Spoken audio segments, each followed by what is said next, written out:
The current transport technologies in our cities release emissions which cause problems for the air quality and our health and contribute to climate change. One key method towards reducing the impact of road traffic on air quality is to introduce new technologies. Most buses on the road today are diesel vehicles, which are particularly polluting, especially for particulate matter, the most harmful of all air pollutants. Electric vehicles represent an innovative way to reduce emissions, with many cities investing in electric and hybrid public transport. A key benefit of replacing diesel buses with electric buses is that the benefit on emissions and air quality can be felt straight away. As well as the reduction in pollutant emissions and greenhouse gas emissions, electric buses are significantly less noisy than diesel buses. An example of an electric bus system can be found in the city of Hamburg, Germany, where the Hochbahn has been testing alternative driving technologies and gradually turning over their fleet from entirely diesel-fueled buses to zero-emission electric buses. Hamburg Hochbahn is also leading a project called Hamburg Electric Autonomous Transportation, also known as HEAT. This is a unique research and development project to integrate an autonomous shuttle bus into regular street traffic in Hamburg. The minibus shown here is 5 meters long, weighs just under 3 tons, can hold 10 passengers, and is powered entirely by electricity. The largest barrier to implementing electric buses is the investment cost of a new electric bus. The investment includes the cost of the actual vehicles, but also the infrastructure required to run the fleet. Where vehicle upgrades are concerned, the greatest improvements in air quality are likely to come from upgrading the vehicles with the highest daily mileage. For example, replacement of a diesel taxi that travels all day every day with an electric vehicle will remove more emissions from the roads than the replacement of one diesel private vehicle that makes fewer shorter trips per day. Taxi companies or owners are unlikely to upgrade their taxis without incentives and support. Such incentives for upgrading or replacing taxis may include tax breaks, scrappage schemes, providing taxi ranks with charges set aside only for electric vehicles, or even grants for purchasing an electric vehicle or low-emission taxi. In Kolkata, a measure is already in place aiming to operationalise e-rickshaws and e-carts as the main mode of transport for last-mile connectivity, reducing road vehicle emissions at the fringe of Kolkata.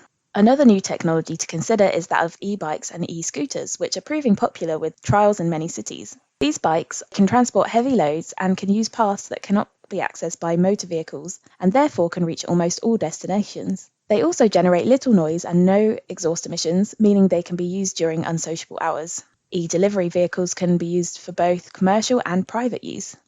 It's vital that expansion and maintenance of the electric vehicle charging infrastructure in a city is developed alongside the increasing number of electric vehicles. Setting up a comprehensive electric charging infrastructure and preferential parking policies is hoped to result in a change in the fleet composition with a greater uptake of electric vehicles.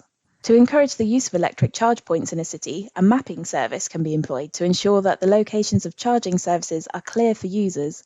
There are several components to consider when implementing electric vehicle infrastructure: the power supply and connection to the grid, considering voltage and appropriate cabling; the current network of electric chargers, including location of chargers and types of chargers; demand for public workplace and residential chargers; current provision of electric vehicles in the city, including cars, buses, taxis and e-bikes; current funding or grants available for those who wish to purchase an electric vehicle; and any other incentives for purchasing an electric vehicle. Finally, another alternative transport technology uses compressed natural gas, also known as CNG. This is an alternative fuel to fossil oil sources in transport, which can be used for cars, buses, light commercial vehicles, and trucks. With respect to local air pollutants, CNG can improve air quality through reduced particulate emissions as well as the reduction of greenhouse gas emissions. However, these benefits could be minimal, since the extent to which the use of CNG reduces emissions depends on the engine efficiency compared to the current diesel fleet. Introducing CNG as a measure to reduce emissions also depends on the development of refueling infrastructure, which requires funding. Dhaka in Bangladesh is encouraging a switch from diesel to CNG with pricing incentives already in place. It can be problematic to increase the price of diesel, since almost half of diesel is used in the agricultural sector.